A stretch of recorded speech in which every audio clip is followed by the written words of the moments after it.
Hasta ahora, el libro de Primera de Corintios ha sido muy práctico, ¿no? Sanando las divisiones en la iglesia, combatiendo la mundanalidad, el orgullo, la inmoralidad, la disciplina en la iglesia, ¿no? Matrimonio, soltería, viudes, cómo comer y beber, la celebración de la Santa Cena, servir al Señor juntos, en amor, como iglesia. Muy práctico. Hasta ahora. Pero ahora, por alguna extraña razón, Pablo va a hablar del Evangelio. Mira, me encanta el Evangelio, Pero Pablo, quizás no sepas, pero estás hablando con cristianos, ¿no? O sea, tú mismo los llamaste santos, santificados en Cristo Jesús, a quienes no les faltaba ningún don, esperando ansiosamente la revelación de nuestro Señor Jesucristo. Creo que ellos conocen bien el Evangelio, ¿no? Y nosotros también, ¿verdad o no? Bueno, en el caso de Corinto, tú les enseñaste en persona y aún así vas a usar casi el 16% de tu pergamino y tinta precioso para hablar del Evangelio otra vez. Bueno, por alguna razón, nuestro hermano Pablo cree que esto es lo que debe hacer y como después de todo es inspirado por el Espíritu Santo, tal vez deberíamos escucharlo. Y bueno, entiendo, debemos tener cuidado y no pensar que los autores del Nuevo Testamento creen que todos en la iglesia son cristianos, ¿verdad? Sí escriben a las iglesias y en general a los cristianos, pero reconocen que las personas que escuchan o leen sus cartas son un grupo mixto. Pero en general les escribe a los creyentes. ¿Y por qué repasamos lo básico? Bueno, comencemos para descubrirlo y leamos la primera parte del capítulo. Estamos en 1 de Corintios 15. 1 de Corintios 15. Ahora bien, les hago saber, hermanos, el evangelio que les prediqué, el cual también ustedes recibieron, en el cual también están firmes, por el cual también son salvos, si retienen la palabra que les prediqué, a no ser que hayan creído en vano. Porque yo les entregué en primer lugar lo mismo que recibí, que Cristo murió por nuestros pecados conforme a las Escrituras, que fue sepultado y que resucitó al tercer día conforme a las Escrituras, que se apareció a Cefas y después a los 12. Luego se apareció a más de 500 hermanos a la vez, la mayoría de cuales viven aún, pero algunos ya duermen. Después se apareció a Jacobo, luego a todos los apóstoles, y el último de todos, como a uno nacido fuera de tiempo, se me apareció también a mí. Porque yo soy el más insignificante de los apóstoles, que no soy digno de ser llamado apóstol, pues perseguí a la iglesia de Dios. Pero por la gracia de Dios soy lo que soy, y su gracia para conmigo no resultó vana. Antes bien, he trabajado mucho más que todos ellos, aunque no yo, sino la gracia de Dios en mí. Sin embargo, haya sido yo o ellos, así predicamos y así creyeron ustedes. Bueno, hay algunas palabras clave aquí, ¿no? El Evangelio. Las buenas noticias, buenas nuevas, la palabra predicada de las Escrituras. Este es el panorama completo, ¿no? El Evangelio. La palabra clave más importante es Cristo, ¿verdad? Intentaremos centrarnos en Él, como siempre. Cristo murió y ¿qué? Resucitó. Creo que todos lo entendemos. Aprenderemos mucho más, especialmente sobre la resurrección en este capítulo. Pero en nuestros tiempos, en nuestra cultura, en nuestro mundo, creo que hay una palabra más en la que debemos centrarnos. Cristo, el Mesías, murió por nuestros, ¿qué? Pecados. pecados. Usamos esta palabra tanto, mucho, y asumimos que todos saben lo que significa, ¿verdad? La palabra pecado en español viene del latín peccatum, una palabra muy conocida de la Biblia latina. Juan 8:34, todo aquel que hace pecado, esclavo es de pecado. Y claro, se dice que el pecado es una doctrina muy demostrable y obvia, basta con mirar al mundo, ¿verdad? Pero ¿cómo empezó todo esto? Bueno, desde la perspectiva humana, desde una perspectiva terrenal, empezó en el huerto del Edén. Dios es el rey soberano de todo, porque Él es el creador de todo. El universo le pertenece por derecho propio. Él creó un mundo hermoso y perfecto y creó a las dos primeras personas, nuestros antepasados, los llamamos Adán y Eva. Los colocó en este hermoso huerto y les dio instrucciones.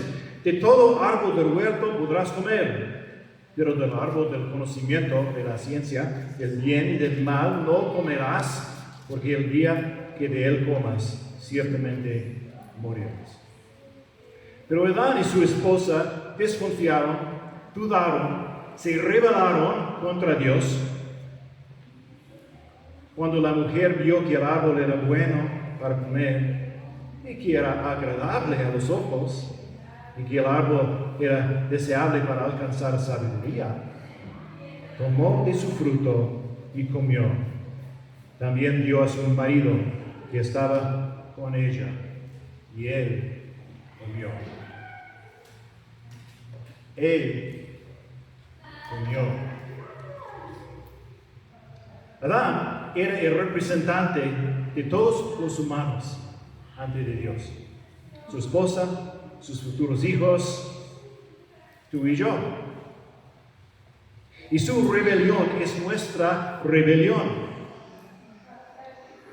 Eso es difícil para nosotros. Pasen. Adelante, por favor. Bienvenidos.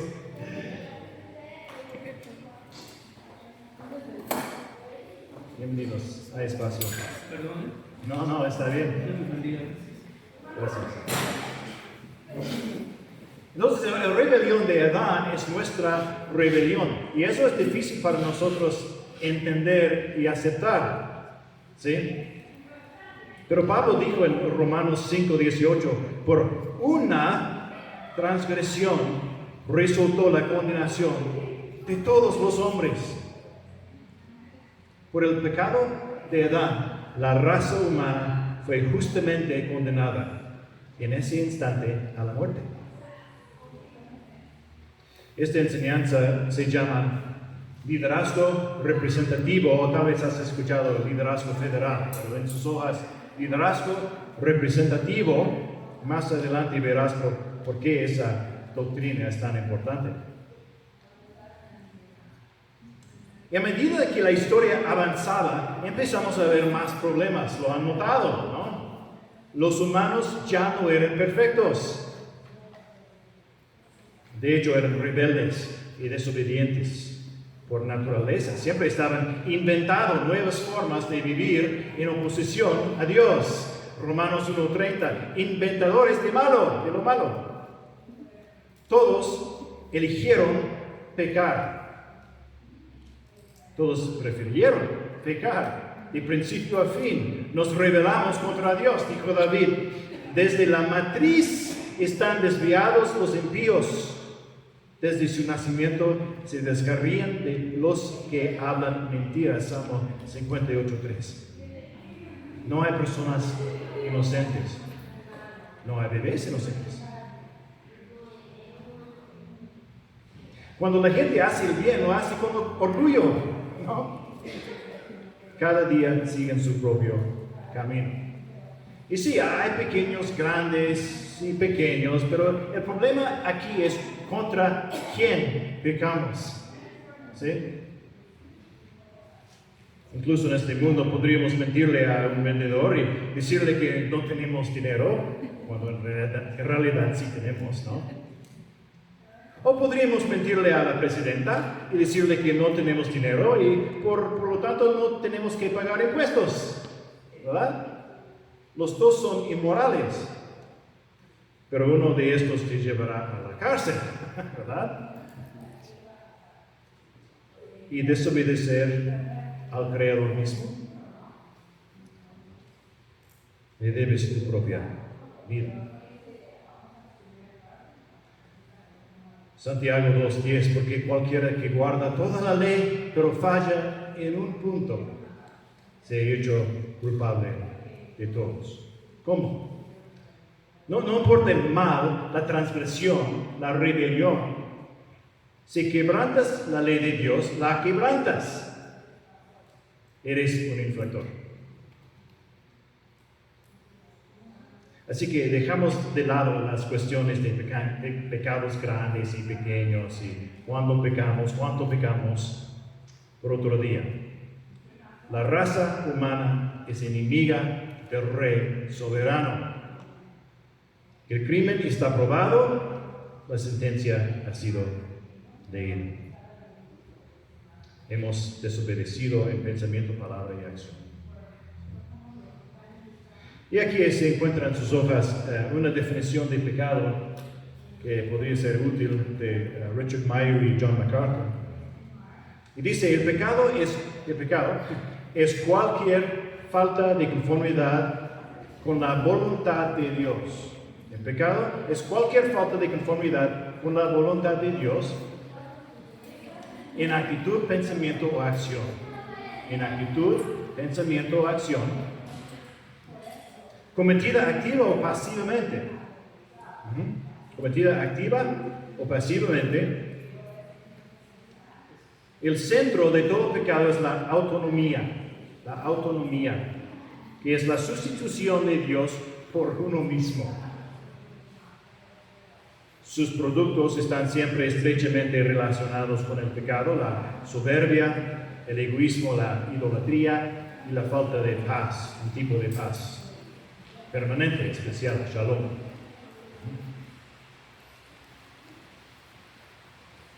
Y sí, incluso los malos deseos o actitudes son pecado, ¿no? Recuerda que codiciar algo que no debes codiciar está condenado en los 10 mandamientos.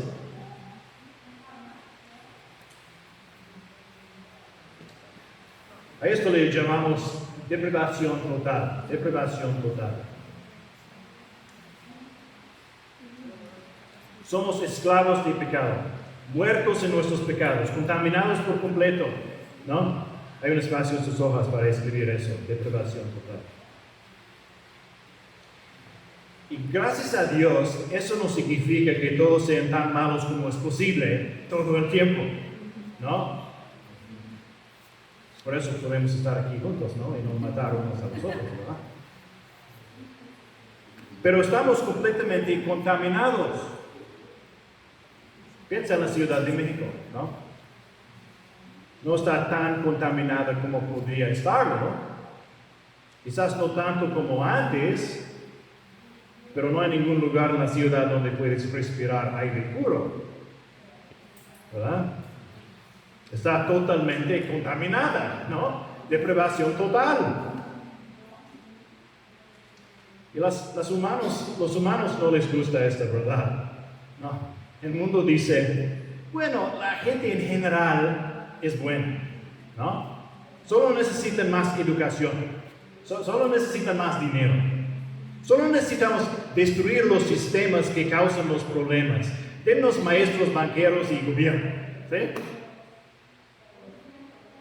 O tal vez el pecado sea solo resultado de mala genética, ¿no? Mala sangre, ¿verdad? No soy responsable, es una enfermedad. Dame un psicólogo. ¿Sí? O dicen, bueno, en realidad no hay pecado, porque no existe el bien y el mal. Puedo decidir mi propio camino.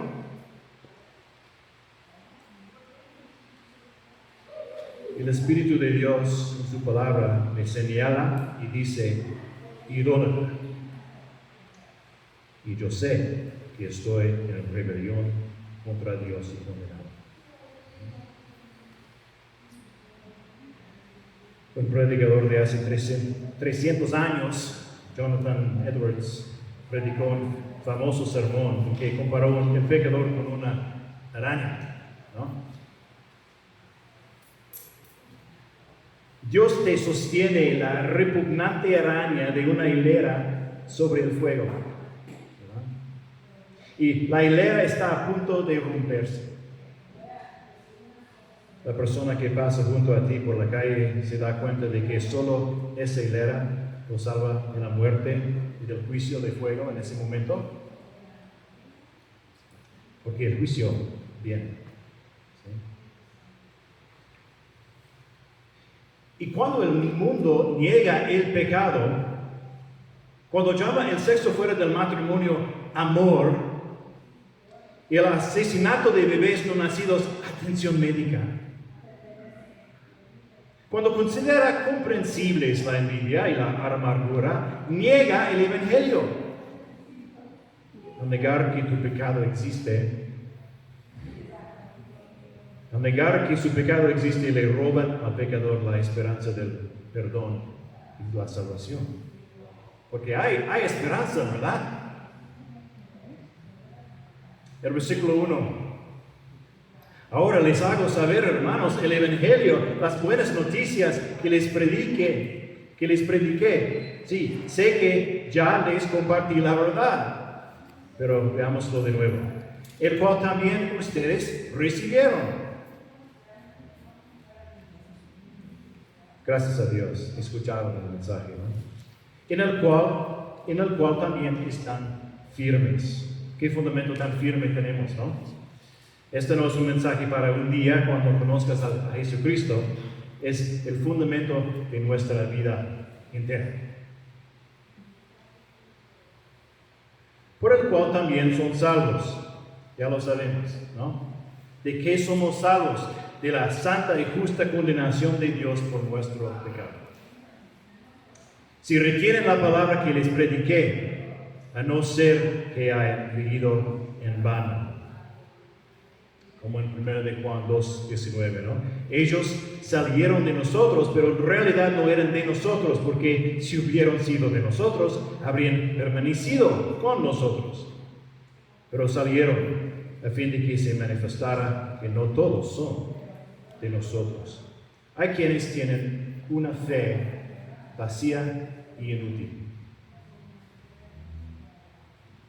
Cuando hablamos de esto de una perspectiva positiva, lo llamamos la preservación de los santos. La preservación de los santos. Así en sus hojas.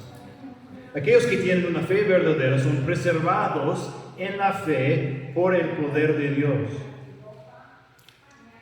Aquellos que verdaderamente ponen su confianza en Jesucristo se aferrarán a Él hasta el final. Pero alguien podría preguntar, ¿no? Pero espera, ¿significa esto que un verdadero creyente puede de alguna manera rechazar la palabra y perder su salvación? No, Pablo es muy claro al respecto.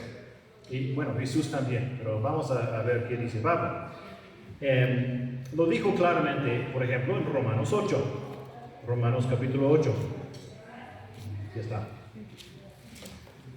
Porque a los que de antemano conoció, ese es el concepto hebreo, ¿no? Conocer, de elegir, de conocer personalmente. Por ejemplo, cuando Jesús juzga a los malvados, ¿qué dice? Jamás los conocí. Bueno, claro que los conocía, ¿verdad? Sabía todo sobre ellos. Pero no los había elegido, jamás los conocí de manera personal como su pueblo. Pero Jesús sí conoce a sus ovejas, su pueblo. También los predestinó a ser hechos conforme a la imagen de su Hijo, para que Él sea el primogénito entre muchos hermanos. Él escogió a un determinado grupo de personas y planeó sus vidas o su elección personal. A los que predestinó, que a esos también llamó. ¿Ok?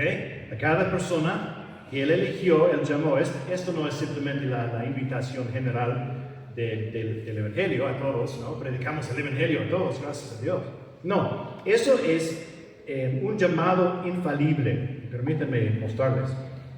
A los que llamó, a esos también, ¿qué? Justificó.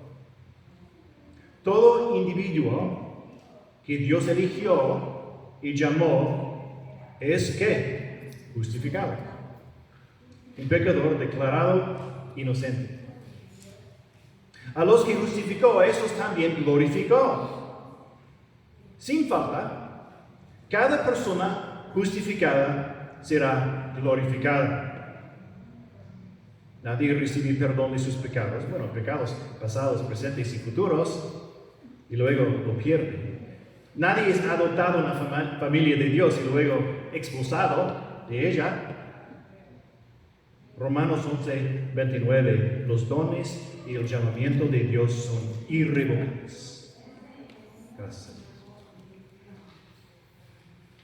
Pero hay un tipo de fe o creencia que nos salva. Verás, puedes creer intelectualmente que algo es verdad, ¿no? Sin realmente poner tu esperanza y confianza en esa cosa. Ya sabemos que hasta los demonios creen, Santiago 2:19. Pero no para la salvación. Juan capítulo 2. Cuando Jesús estaba en Jerusalén durante la fiesta de la Pascua, muchos creyeron en su nombre al ver las señales que hacía.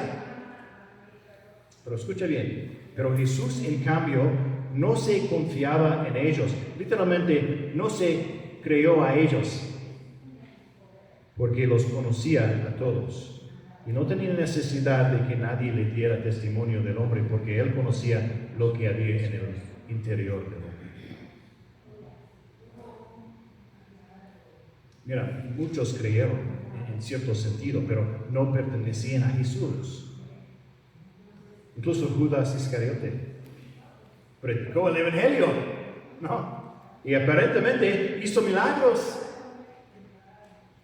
pero nunca creyó, jamás los conocí. Creer en vano es una clase de creer, ¿no? Una creencia sin valor, una creencia falsa, vacía. Y note que en el texto los creyentes en Corinto son salvos. El versículo 2. ¿Sí? Es la realidad, ya salvos.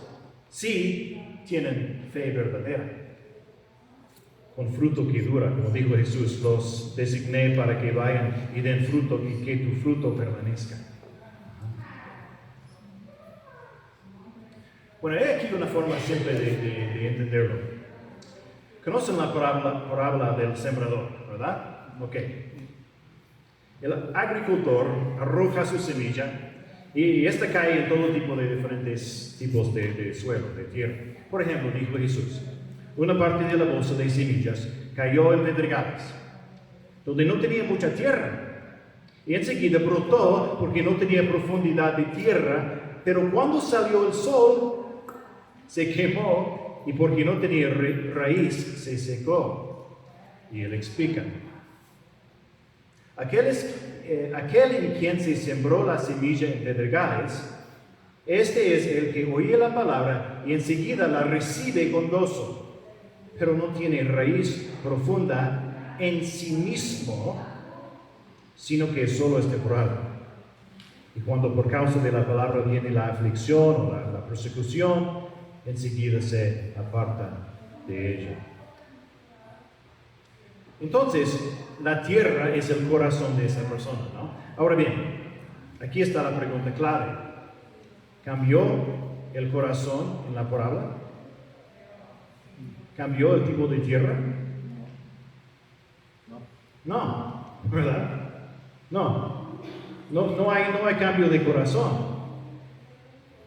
Hay una especie de creencia aquí, pero no es fe verdadera. El corazón no cambió.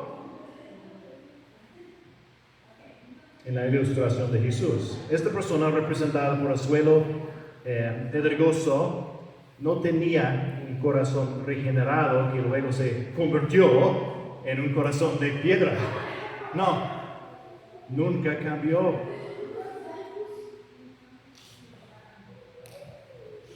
Podemos preguntar, ¿cómo es una fe verdadera? Entonces, hay muchas cosas que podríamos aprender al respecto, pero un aspecto de ella es su respuesta al pecado. Confiar en Cristo para salvarte de tu pecado, creer que murió por tus pecados, es comprender que el pecado es malo, ¿no? Es alejarte del pecado. Hablamos de esto en nuestro estudio bíblico de alabanza hace un tiempo, ¿no? Hay quienes enseñan que de alguna manera uno puede creer en Jesús y ser salvo, y quizás más adelante decidir seguirlo verdaderamente como Señor. Y así llegues al nivel 2, ¿no? Entrega total. Pero aquí está el problema. ¿Quién decide que es buena idea aferrarse a su pecado? No necesita realmente un Salvador. O no quiere. En la parábola de Jesús del publicano y el fariseo, ¿por qué se salvó el publicano y no el fariseo? Porque solo el publicano comprendió la maldad de su pecado, la naturaleza, ¿no? de su pecado. Entonces, cuando Jesús viene a predicar el evangelio, ¿qué predica? Arrepiéntanse y crean en el evangelio. Marcos 1:15. Arrepentirse es reconocer que Jesús tiene razón y tú estás equivocado. Arrepentirse es amar a Jesús más que a tu pecado. Arrepentirse es darle la espalda al pecado y volverte a Jesús. ¿Cómo puedes abrazar tu pecado y a tu Salvador al mismo tiempo? Isaías 30:15, en arrepentimiento y en reposo serán salvos.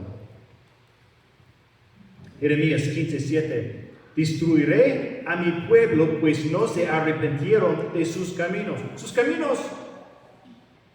Mateo 3:2, Juan el Bautista, arrepiéntense porque el reino de los cielos se ha acercado. Marcos 6:12, los discípulos predicaban que todos se arrepintieron.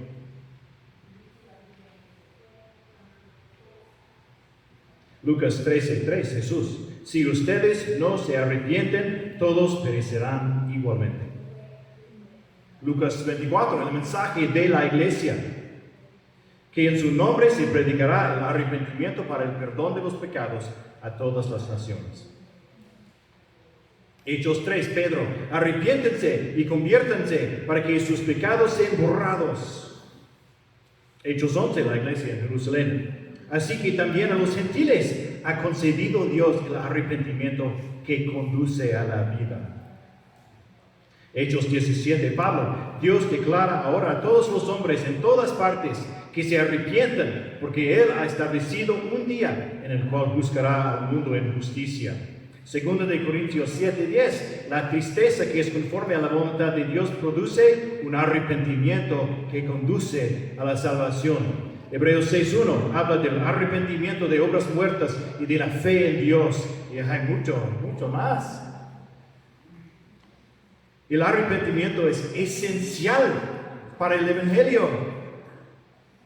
Entonces, ¿por qué rara vez oímos hablar de él? El arrepentimiento está en el corazón del mensaje de la Biblia. ¿Por qué no está en el corazón de nuestro mensaje?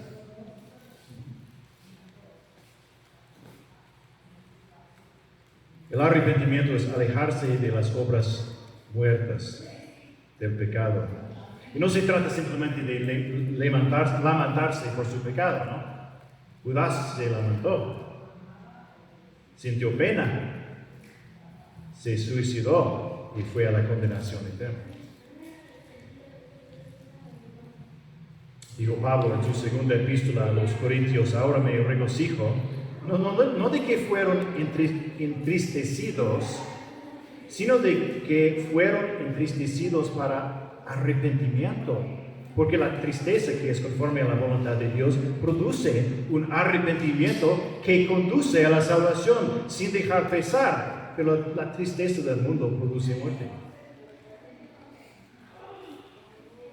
Aunque seas siempre fiel, aunque llores sin cesar, del pecado no podré justificación lograr.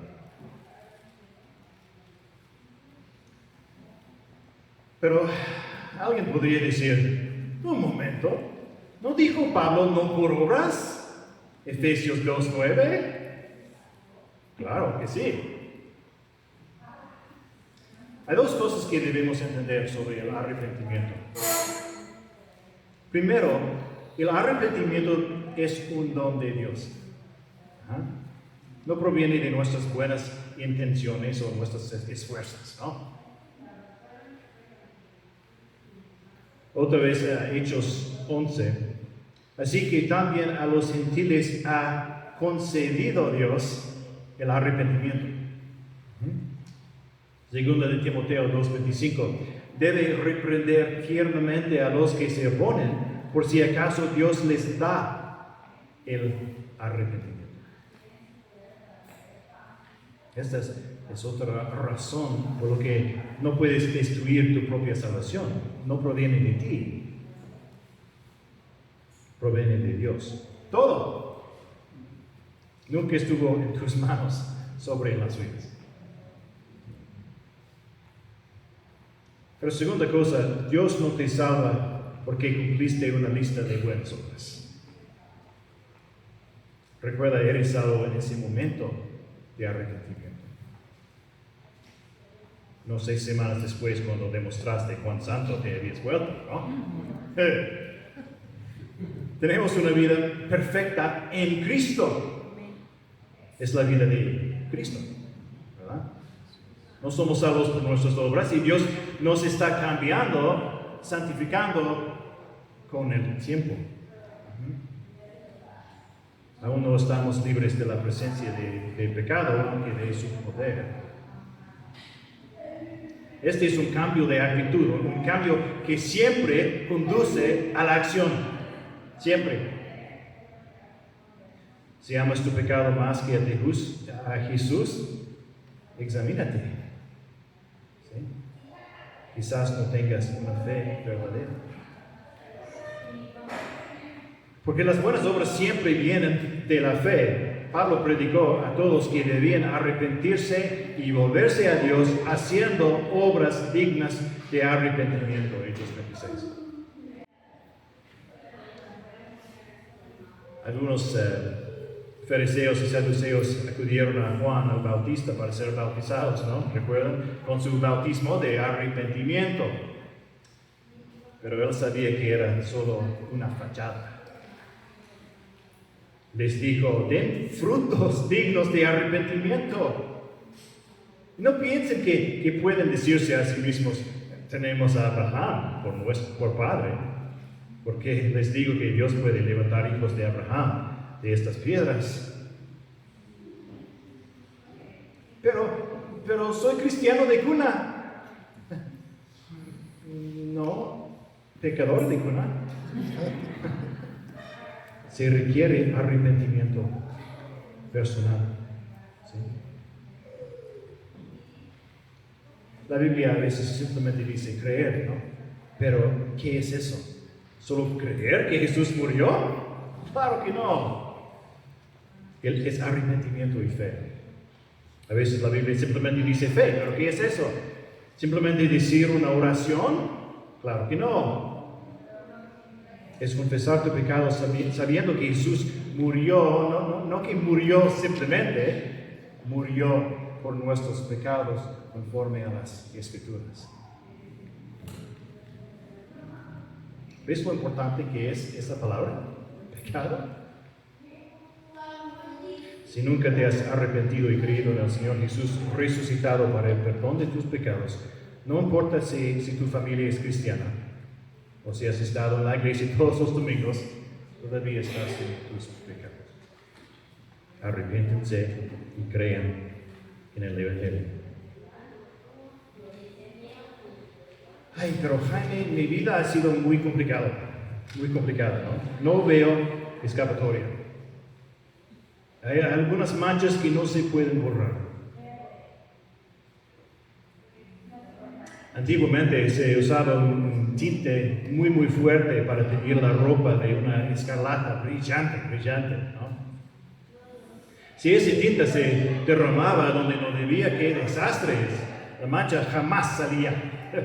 Sería como manchar tu ropa nueva con cloro, ¿no? Pero en este caso, tu nueva camisa blanca está cubierta de manchas, ¿no? Rojas. Escucha a tu Creador hablarte. Vengan ahora y razonemos. Aunque sus pecados sean como la grana, como la nieve serán emblanquecidos. Aunque sean rojos como el carmesí, como blanca lana quedará. El incrédulo dice, pero no quiero abandonar mi pecado. El camino de Cristo es demasiado difícil, ¿sí? No es realista. Sí, lo sé. Estás a punto de caer en la condenación eterna. Necesitas la ayuda sobrenatural de un Salvador todopoderoso. Y el creyente dice, no tengo escapatoria a mi situación, me doy por vencido, simplemente no puedo vivir una vida santa. Sí, lo sé.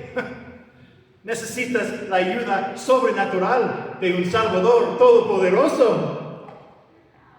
Necesito la ayuda sobrenatural de un Salvador todopoderoso. Hagámoslo muy práctico. Si eres creyente y si confías en aquel que murió por tus pecados, has elegido su sendero, ¿verdad? ¿Es Él tu única esperanza hoy? ¿Entiendes que Él es verdaderamente el Señor de todo y todos? Si eres salvo, ya no tienes que decidir si obedecer o no. No es necesario que digas, no estoy seguro de estar listo. No, esa decisión ya fue tomada. Y ya tienes el poder del Espíritu Santo. Sí, lamentablemente caemos en pecado. Pero como creyentes nos lamentamos, confesamos y agradecemos a nuestro Padre por su perdón y regresamos al camino en el poder del Espíritu de Dios. Porque Dios sí tiene poder, Jesús demostró su poder sobre el pecado y la muerte, resucitó de entre los muertos. En los tiempos de Pablo aún podía señalar los testigos oculares, ¿no? El apóstol podía decir con confianza, vayan y hablen con estas personas si tienen dudas. Leemos en la Biblia de varias personas que resucitan de entre los muertos, pero ¿alguna vez pensaste en esto? Jesús fue el primero en resucitar permanentemente. ¿Sí? ¿Eso es nuevo? Todos los demás finalmente murieron de nuevo. Todos los demás finalmente murieron. Pero esa nueva vida, la nueva vida de Cristo es importante porque demuestra que la maldición del pecado finalmente se está revirtiendo. Pero algunas personas en Corinto, de alguna manera, todavía no creían que Jesús resucitó físicamente de entre los muertos, es decir, que un cuerpo en realidad salió de la tumba, vivo para siempre. Continuamos en el versículo 12. Ahora bien, si se predica que Cristo ha resucitado de entre los muertos, ¿cómo dicen algunos entre ustedes que no hay resurrección de muertos? Y si no hay resurrección de muertos, entonces ni siquiera Cristo ha resucitado. Y si Cristo no ha resucitado, vana es entonces nuestra predicación y vana también la fe de ustedes. Aún más somos hallados testigos falsos de Dios, porque hemos testificado contra Dios que Él resucitó a Cristo, a quien no resucitó, si en verdad los muertos no resucitan. Porque si los muertos no resucitan, entonces ni siquiera Cristo ha resucitado, y si Cristo no ha resucitado, la fe de ustedes es falsa, todavía están en sus pecados. Entonces también los que han dormido en Cristo están perdidos. Si hemos esperado en Cristo para esta vida solamente, somos de todos los hombres los más dignos de lástima. Si no hay esperanza de una nueva vida, todavía estás a rumbo a la muerte eterna. Todavía estás en tus pecados.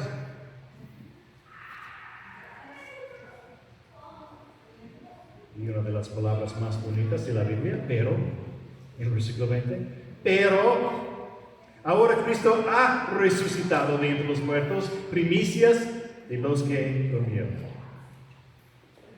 Dormirse es un término para muerte, ¿no? Porque como cristianos sabemos que es un estado temporal. Pero ¿cómo es Cristo las primicias? Primicias, ¿qué es eso? Bueno, estas son primicias de la cosecha. De Levítico 23, cuando ustedes entran en la tierra que yo les daré y cieguen su cosecha, entonces traerán al sacerdote una gavilla de las primicias de su cosecha. Y había rituales y celebraciones después, ¿no? Para las primicias. Y si antes de la cosecha general, antes de comer algo de los cultivos, ofrecían la primera parte de la cosecha a Dios, las primicias. Y así, bueno, hablando de nosotros, ¿no? Aunque muramos, nuestros cuerpos resucitarán a una nueva vida. Eso es como una gran cosecha de la vida, de resurrección. Pero primero, Jesús. Él es el primero de la cosecha. Y Él mismo se ofreció sin mancha a Dios. Y algunos académicos creen que Jesús resucitó el día judío de la celebración de las primicias, este domingo. No lo sé, pero yo celebro su resurrección todos los domingos. El versículo 20. Pero ahora Cristo ha resucitado de entre los muertos, primicias de los que durmieron, porque ya que la muerte entró por un hombre, también por un hombre vino la resurrección de los muertos. Porque así como en Adán todos mueren, también en Cristo todos serán vivificados. Pero cada uno en su debido orden. Cristo, las primicias, luego los que son de Cristo en su venida. Oigo otra queja de alguna parte. Mira, la Biblia dice que todos serán vivificados. ¿A quién le importa el arrepentimiento y la fe? Al final todos lo lograremos. No. Claro que no. El quejoso perdió una palabra clave. Bueno, leemos de textos como Mateo 25:41. Dirá también a los de su izquierda: apártense de mí, malditos al fuego eterno. Él dirá. Incluso sabemos que la mayoría de la gente será condenada. Mateo 7:14. Estrecha es la puerta y angosta la senda que lleva a la vida, y pocos son los que la hallan. Y fíjate, Jesús dijo esto en una cultura donde la mayoría de la gente aparentemente creía las Escrituras. No, el quejoso no encontró la palabra clave en Cristo. Serán vivificados. Ahora, ¿recuerdas el liderazgo representativo? Adán fue nuestro representante. Todos somos sus descendientes, formamos parte de la raza humana, estamos en Adán. Y en Adán todos estamos condenados. Una raza caída, verdaderamente, mala sangre, ¿no? Pero imaginan si no estuviéramos en Adán. Es difícil de imaginar, todos somos humanos de Adán, y de alguna manera tendríamos que, no sé, nacer de nuevo, de alguna manera. Pero bueno, si así fuera, podríamos estar en un hombre que nunca había pecado. Hijos de un hombre perfecto, no hijos de una raza moribunda, polvo a polvo, hijos de una raza celestial, vida a vida. Tengo un nuevo líder que me representa, el Cristo perfecto de pertenezco. ¿Lo ves? El liderazgo representativo es una doctrina importante, porque en Cristo recibimos su vida perfecta, aunque no hayamos hecho ninguna buena obra para merecer. No me falta ninguna buena obra para la salvación, mi representante lo hizo todo. Cristo murió por los pecados una sola vez, el justo por los injustos, 1 de Pedro 3, 18. Porque así como por la desobediencia de un hombre, los muchos fueron constituidos pecadores, así también por la obediencia de uno, los muchos serán constituidos justos. Romanos 5, 19. Al que no conoció pecado, lo hizo pecado por nosotros, para que fuéramos hechos justicia de Dios en él. Segunda de Corintios 5, 21. En él, solo y siempre en él hay salvación. Jesús es las primicias, prenda del remanente, garantía de la cosecha. Si Jesús resucitó, no hay duda de que todos en él resucitarán. A los que justificó, a esos también, ¿qué? Glorificó. Todos. 1 de Corintios 15, 23 y 26. Pero cada uno en su debido orden. Cristo, las primicias. Luego los que son de Cristo en su venida. Entonces vendrá el fin cuando Él entregue el reino de Dios al Dios y Padre, después que haya terminado con todo dominio y toda autoridad y poder. Pues Cristo debe reinar hasta que haya puesto a todos sus enemigos debajo de sus pies. Salmo 110, 1. Dice Yahvé a mi Señor, siéntate a mi diestra hasta que ponga tus enemigos por estrado de tus pies. 26. Y el último enemigo que será eliminado es la ¿qué? La muerte. ¿Entiendes eso, no? Jesús reina ahora. Hoy. Pero Dios tiene un orden perfecto. Primero Cristo resucita. Ahora Cristo reina y entonces la muerte será finalmente abolida y nosotros, su pueblo, viviremos para siempre. Físicamente. Pero sin enfermedad, lágrimas ni muerte. 27. Porque Dios ha puesto todo en sujeción bajo sus pies. Pero cuando dice que todas las cosas están sujetos a Él, eso de Salmo 8:6, es evidente que se exceptúa aquel que ha sometido a Él todas las cosas. Y cuando todo haya sido sometido a Él, entonces también el Hijo mismo se sujetará a aquel que sujetó a Él todas las cosas, para que Dios sea todo en todos. ¿Qué quiere decir esto? El Hijo mismo se sujetará a aquel que sujetó a Él todas las cosas, para que Dios sea todo en todos. Bueno, el Hijo es Cristo, obviamente, ¿no? Aquel es Dios Padre, el versículo 24. Es interesante que aquí no dice para que Dios el Padre sea todo en todos.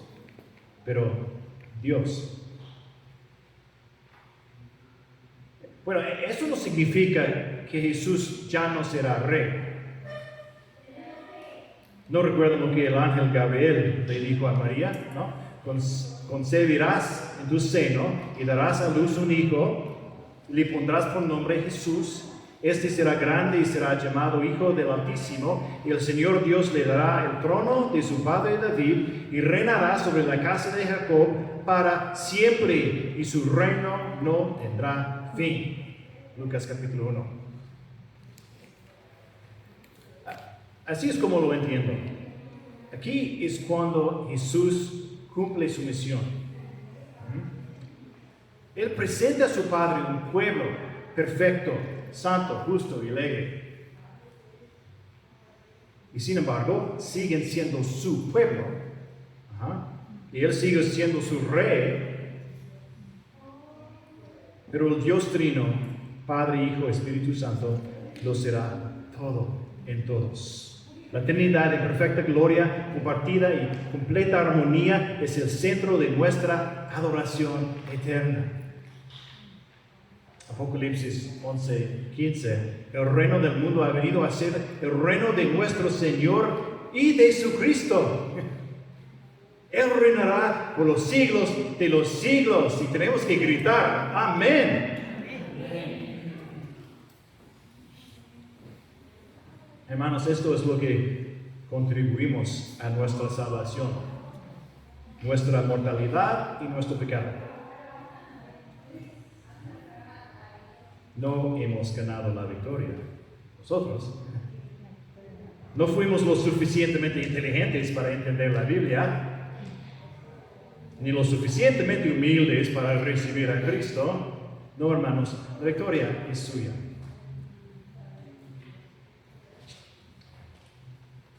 No vivas con el miedo de que no serás aceptado, de que no eres lo suficientemente bueno, de que las manchas nunca serán lavados.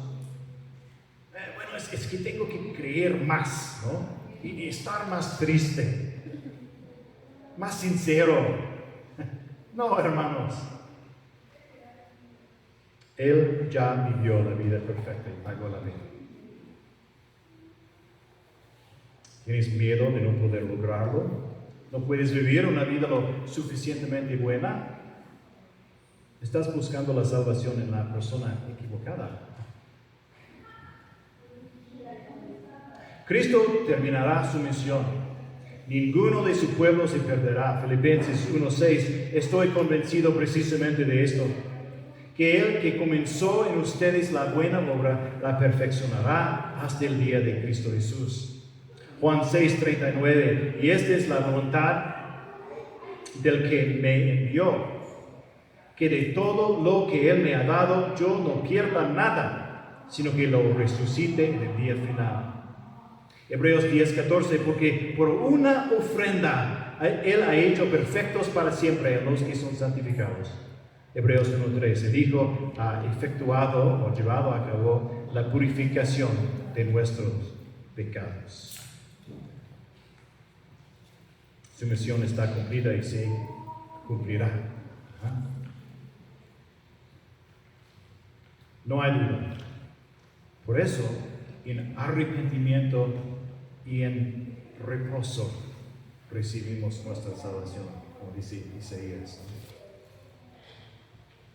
Este es el reposo de la fe en un Salvador todopoderoso. ¿Qué es la meta de Dios en todo esto? Sí, Pablo puede estar consciente de que algunas personas que lo escuchan no se han arrepentido de sus pecados, no han puesto su fe en Cristo como su único y suficiente Salvador. Y dice como en 2 Corintios 5:20, por tanto somos embajadores de Cristo, como si Dios rogara por medio de nosotros. En nombre de Cristo les rogamos, reconcíliense con Dios. Pero para cada verdadero creyente la victoria ha sido ganada. Dios se hizo parte de la raza humana, pero sin pecado. Dios tomó el cuerpo humano, un cuerpo físico. ¿Por qué? para vencer la muerte física. Para que en nuestros cuerpos físicos podamos vivir en verdad. Él fue clavado en una cruz, derramó su sangre, nos compró con su propia sangre, Hechos 20:28. Y Él venció la muerte, resucitó físicamente de entre los muertos. El poder de la muerte y del pecado ha sido quebrantado y algún día su presencia desaparecerá y el Hijo presentará un pueblo santo a su Padre, el Hijo victorioso. Lo amamos por salvarnos del fuego de la muerte eterna. No tenía por qué hacerlo, lo eligió. ¿Pero por qué? ¿Por qué? O sabemos que Él nos ama, ¿verdad? ¿Y quién nos separará del amor de Cristo? Pero la meta final, el gran objetivo de toda la historia se alcanza en el versículo 28. Y cuando todo haya sido sometido a Él, entonces también el Hijo mismo se sujetará a aquel que sujetó a Él todas las cosas, para que Dios sea todo en todos. Para que Dios sea todo en todos. Para que toda la gloria sea de Dios, el Creador y Salvador. Ese es el objetivo de Cristo y el nuestro.